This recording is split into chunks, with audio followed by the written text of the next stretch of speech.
자, 여러분, 이제 관광 정책 과정론 2편입니다. 이제 아까 말씀드렸던 대로 관광 정책이 그 과정을 절차를 거쳐서 이제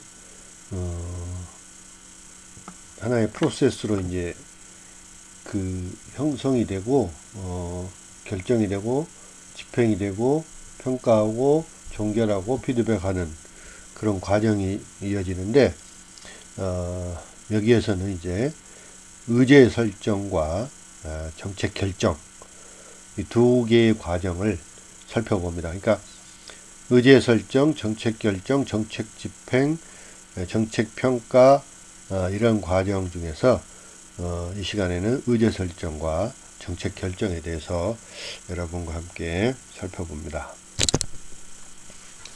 자, 먼저 관광 정책 의제 설정입니다. 정책 의제는 뭐냐? 어떤 개인이나 집단의 요구가 정부에게 이제 전달이 되는 거죠. 사회가 점점 발달하고 또 복잡해질수록 그 민원, 그러니까 개인이나 또는 조직이나 집단, 단체들의 요구가 국가에 대한 요구가 굉장히 많아져요. 정부에 대해서 많은 문제들을 해결해 달라고 굉장히 많은 그 요구들이 발생이 됩니다.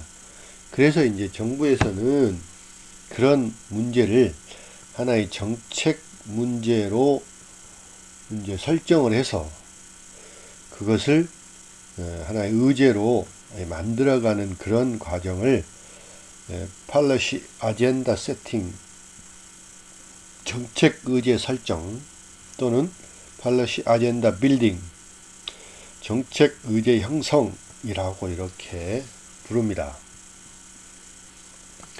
이 정책 의제 설정이나 또는 정책 의제 형성은 이제 관광과 관련된 그런 문제라고 한다면 관광 관련된 사업자나 개인이나 또는 어떤 단체나 조직이 정부에게 그것들을 어떤 그 관련된 문제들을 해결해 달라고 요구를 하고 이것을 정부에서는 그 행정기관이고 집행기관이기 때문에 이 문제를 이제 인지를 해야 되죠. 이 문제는 반드시 해결해야 되겠다, 해결해 줘야 되겠다 라고 이렇게 인지를 하고 그것을 하나의 문제로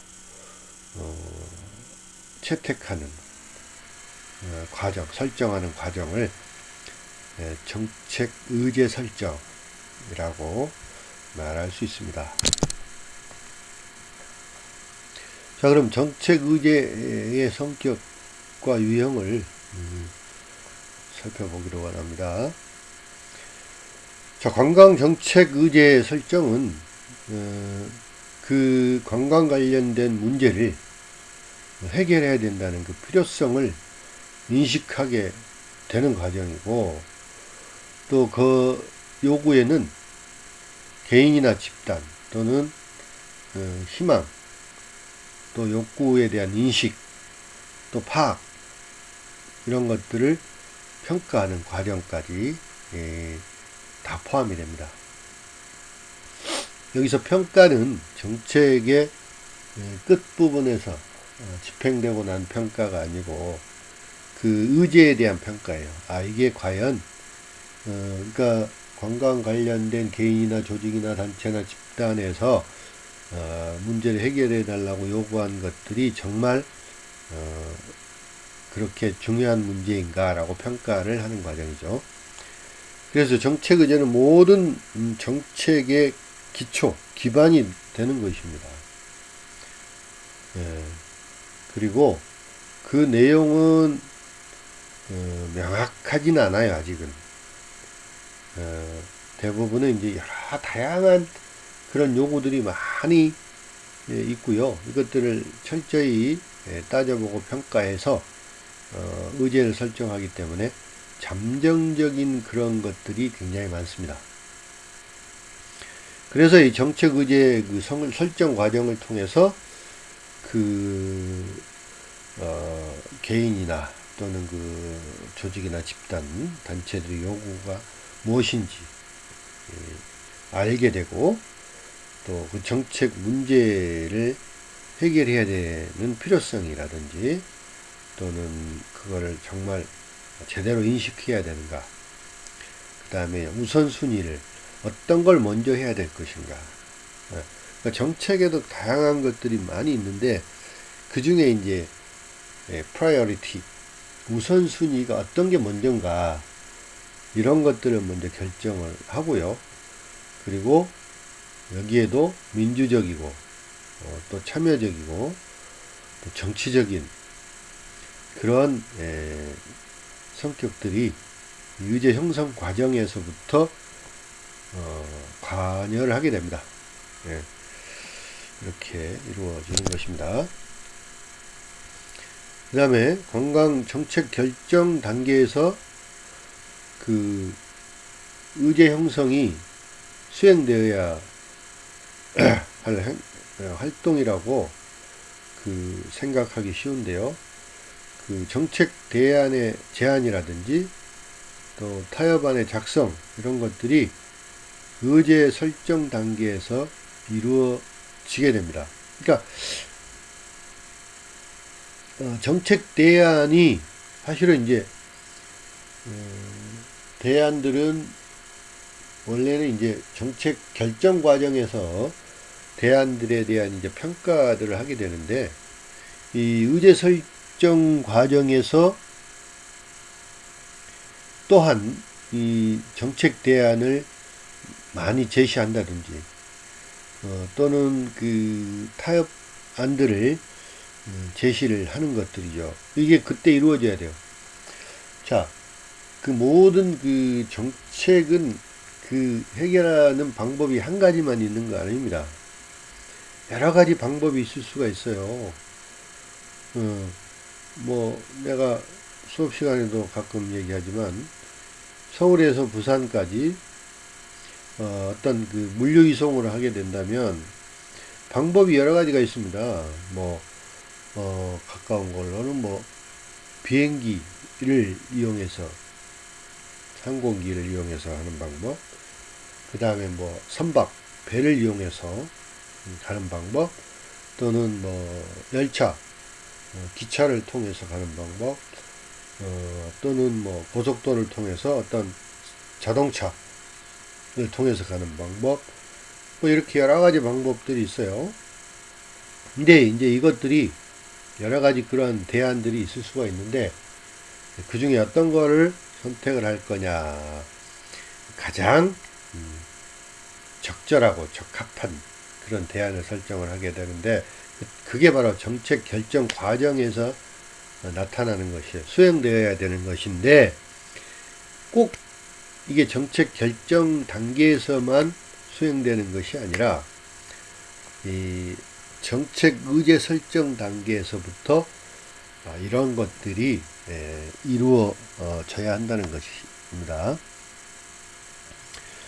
자, 그래서 이 실현 가능성 측면에서 고려될 여러 가지 정책 대안을 실질적으로 정책 의제 형성 과정에서 이런 것들을 제안을 하는 거죠. 제안을 합니다.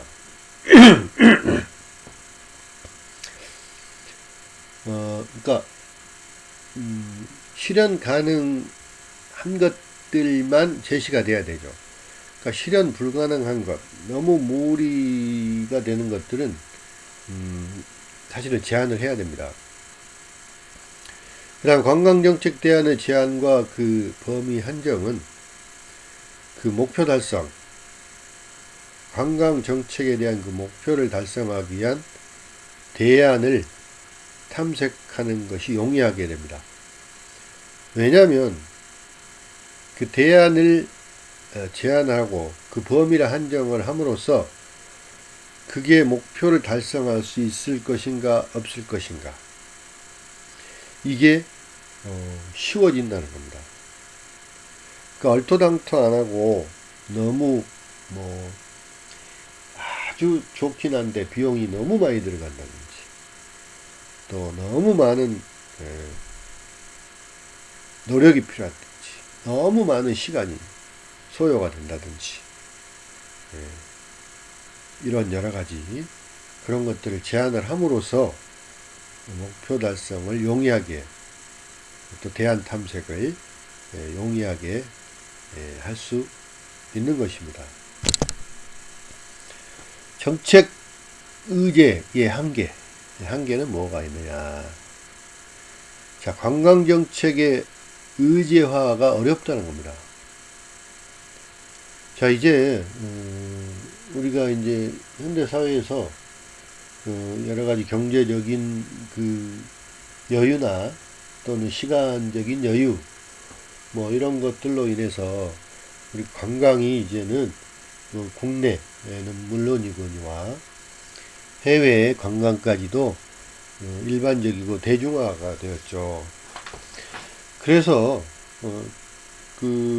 그런 반면에 또 거기에 따르는 많은 문제점도 안고 있습니다. 발생을 하기도 하죠. 그런데 그런 문제점들이 어떠한 특정한 사회나 지역의 문제로 규정이 된다면 관광 정책을 의제 설정하는데 한계가 나타날 수가 있어요. 또한 해결 방안이나 대안을 제시가 불가능한 경우가 있어요.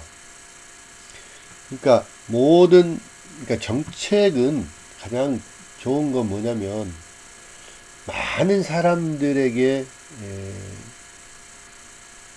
관계가 돼야 되고 또 그 정책으로 인해서 가능하면 많은 사람들이 혜택을 보는 게 좋아요. 그래서 지난번에 서울시장 이제 오세훈 시장 같은 경우 그 당시에 이제 아이들 급식에 대해서 그러니까 어떤 특정한 그러니까 밥을 점심 먹는 게 조금 곤란한 그런 약간 어려운 환경에 있는 아이들만 줘야 된다 이렇게 주장을 했고요. 그 다음에 이제 박원순 시장 같은 경우는 모든 아이들에게 다 줘야 된다. 자, 이게 이제 큰 하나의 논란이 됐었고 결국은 이제 모든 아이들에게 다 급식을 제공하는 게 맞다라고 모든 여론이 그렇게 형성이 돼서 결국은 이제 박원순 시장은 시장을 계속하게 됐고 오세훈 시장은 시장을 이제 그만두게 됐는데요. 야, 이런 것처럼 많은 사람들에게 가능하면 혜택이 돌아가는 게 정책은 좋은 정책이라고 말할 수 있어요. 자, 코로나19로 인해서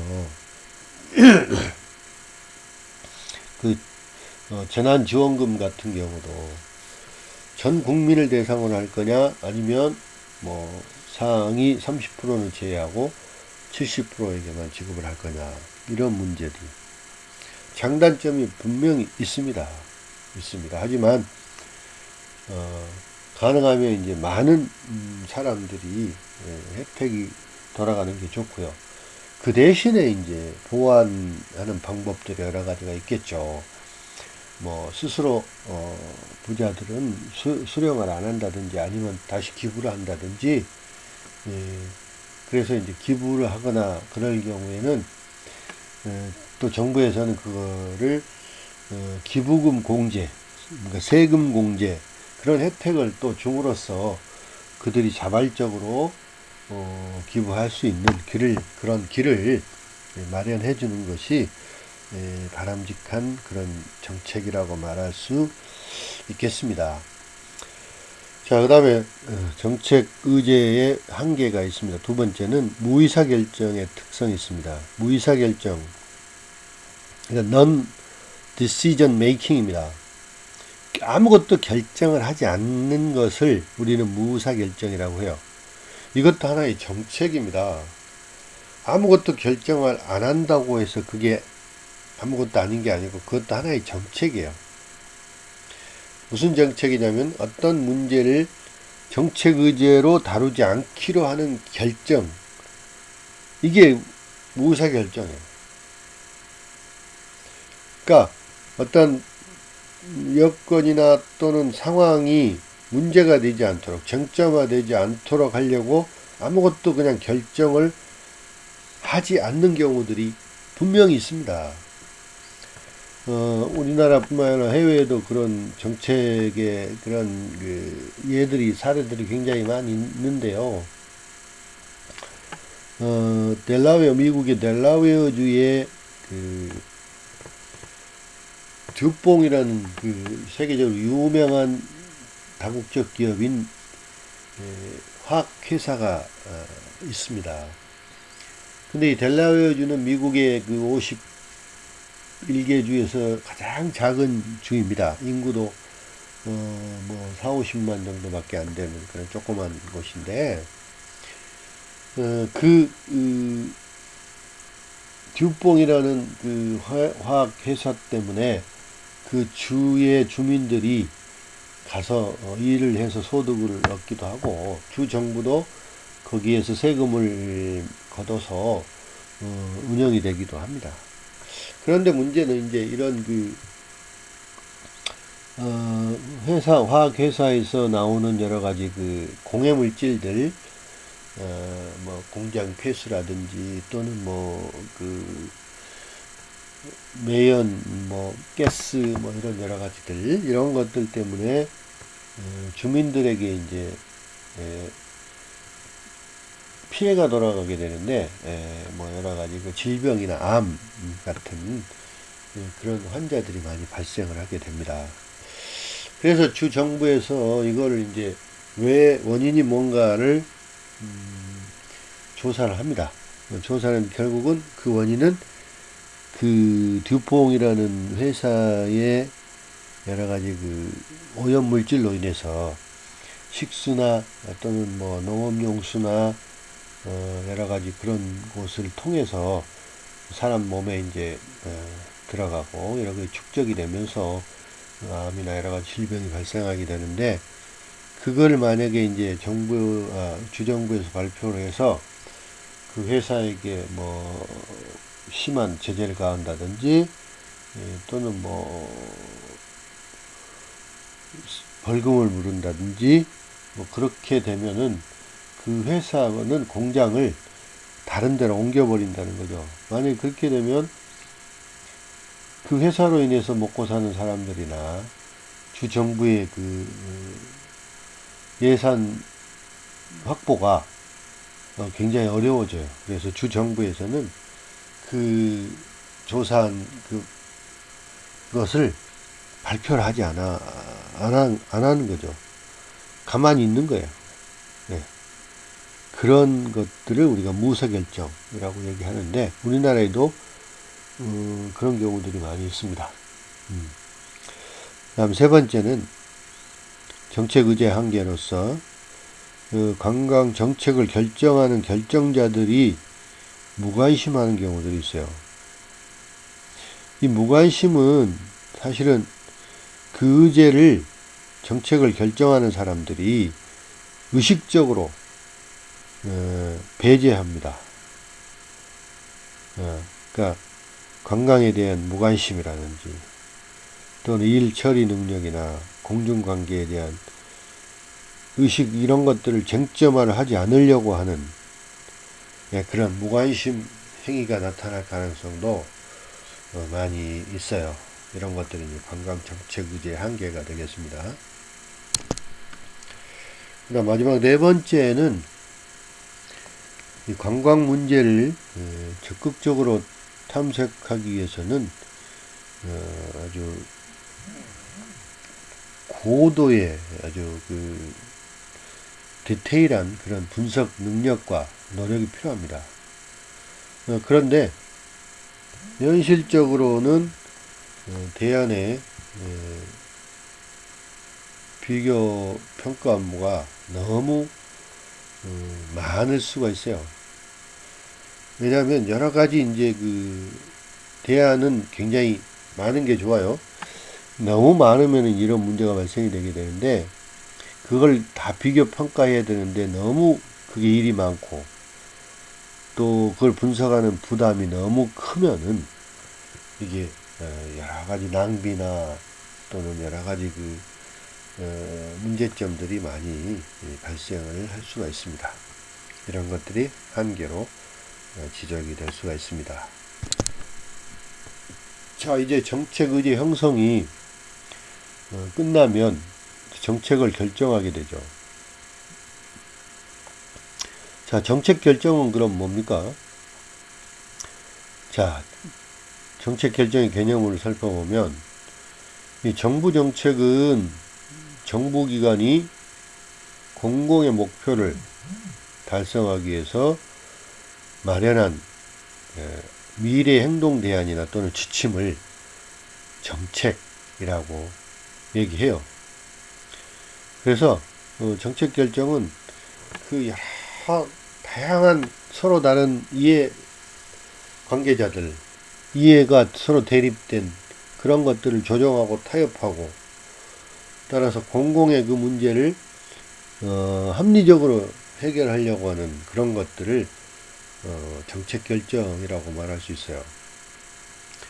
자, 공공 문제로 우리가 인식을 한 그 정책 문제에 대한 그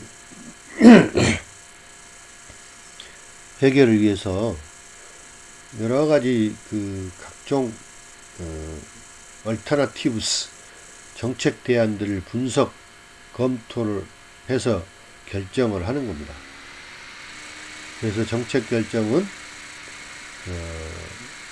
정부기관의 주요한 미래지향적인 행동 지침의 결정이라고 말할 수 있고, 이러한 행동 지침은 다양한 그 정책과 관련해서 다양한 구성 요소들이 그 정책 결정에 서로 다르게 기여하는 아주 복잡하고 아주 또 다이나믹한 동태적인 그런 과정이 정책 결정 과정입니다.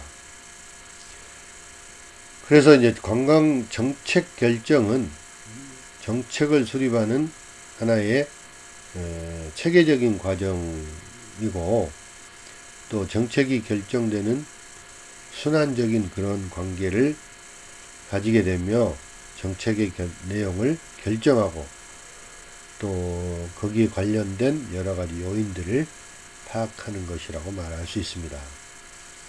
그리고 이 정책 결정은 정책의 목표를 달성하기 위해서 대안을 선택하고 또 그 선택된 대안을 이제 실제로 결정하는 것을 정책 결정이다, 이렇게 말할 수 있습니다. 여러 가지 대안 중에서 하나의 가장 적합한 대안을 선택하는 것, 결정하는 것을 정책 결정이다, 이렇게 말할 수 있습니다.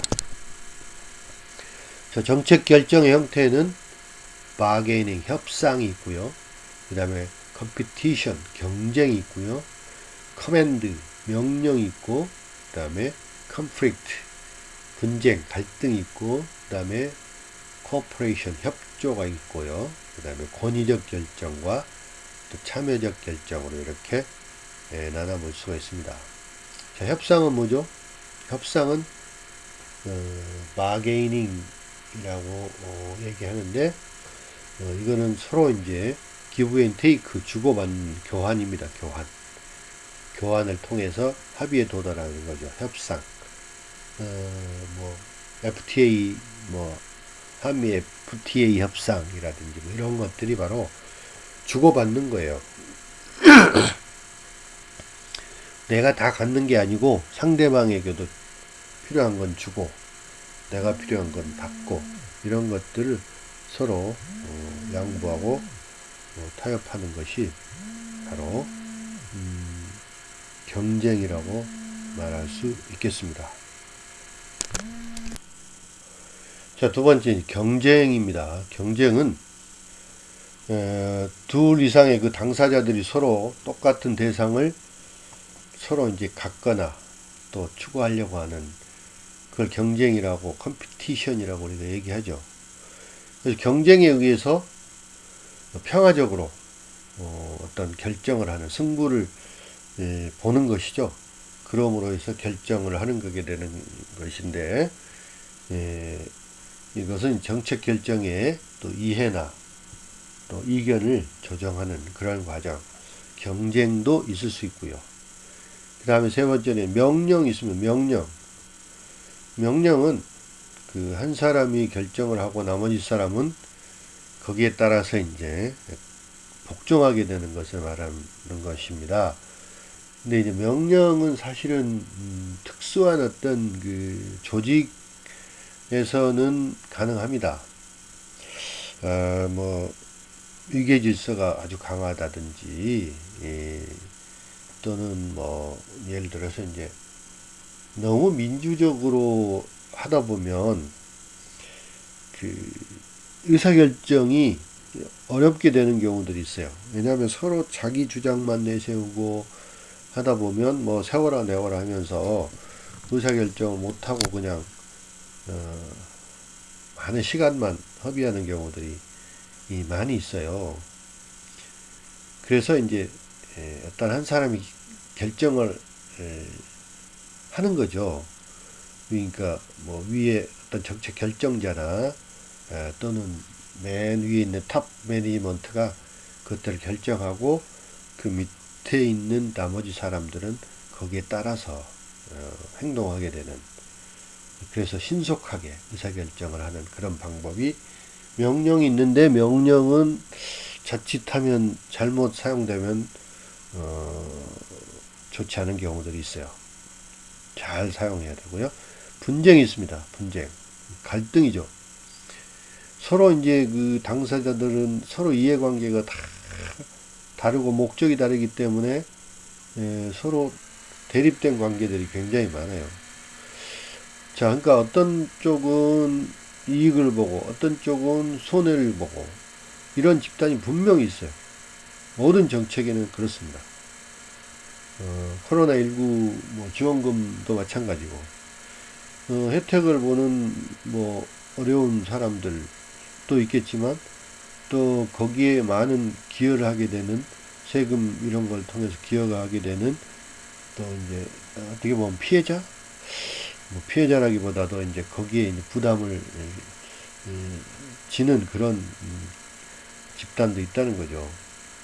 이런 분쟁이 나타날 수가 있기 때문에 이런 문제를 해결하기 위해서 이제 여러 가지 이제 그 타협이나 또는 환경의 변경이나 또는 상황에 대한 여러 가지 재구성 이런 것들을 통해서 할 수 있습니다. 그 다음에 협조가 있습니다.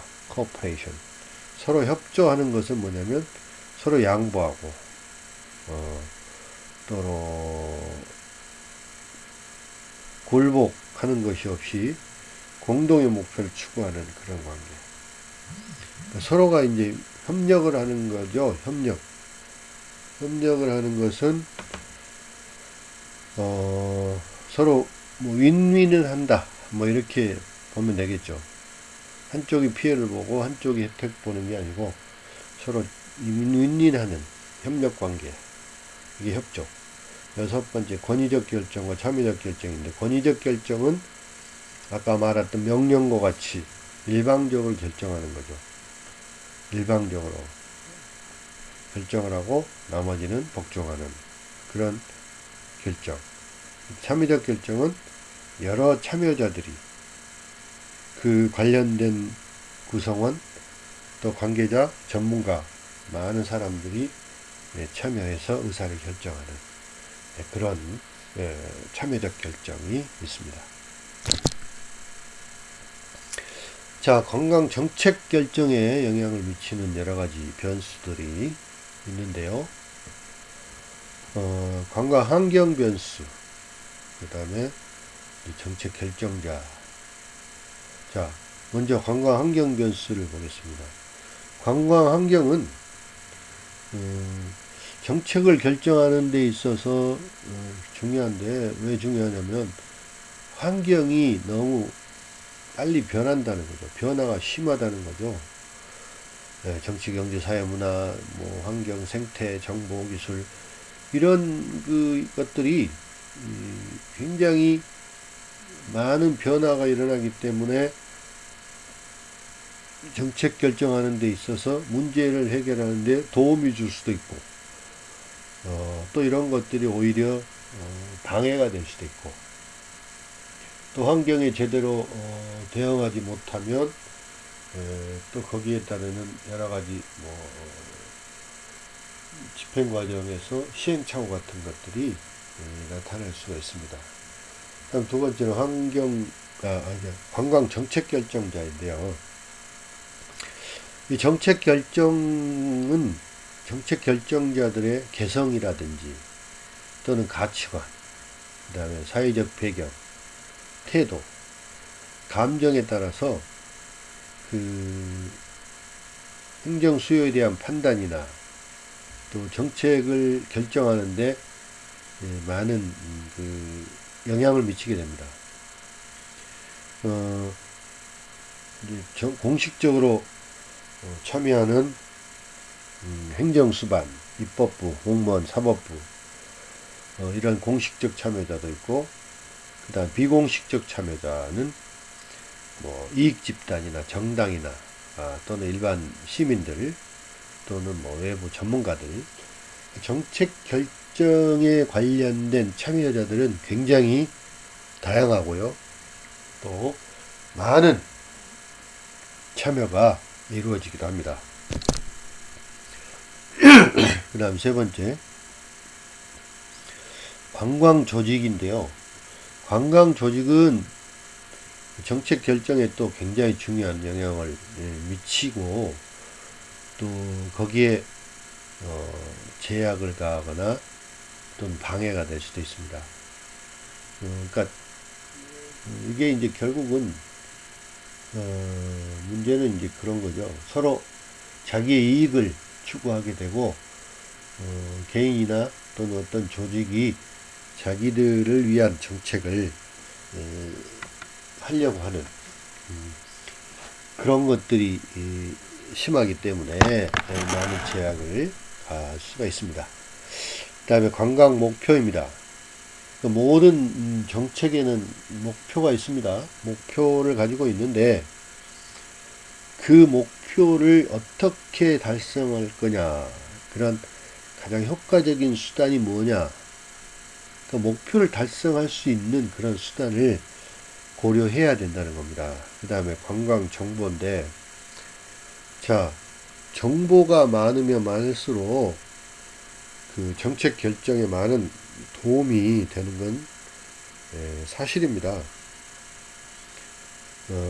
그렇기 때문에 우리도 마찬가지로 개인도 어떤 의사결정을 할 때는 다양한 정보들을 먼저 살펴보죠. 조사하고 따져보죠. 여러분도 우리가 이제 뭘 하나 물건을 구입할 때도 마찬가지로 무턱대고 사지는 않잖아요. 여러 가지 뭐 인터넷이나 또는 실제로 발품을 팔아서 시장이나 백화점이나 여러 가지 이런 데를 돌아다녀 보면서 서로 가격 비교도 해보고 뭐 여러 가지 그런 것들을 통해서 여러 가지 정보를 통해서 이제 정책 결정이 이루어지게 되죠. 이런 관광 정보가 또한 중요한 그런 역할을 합니다.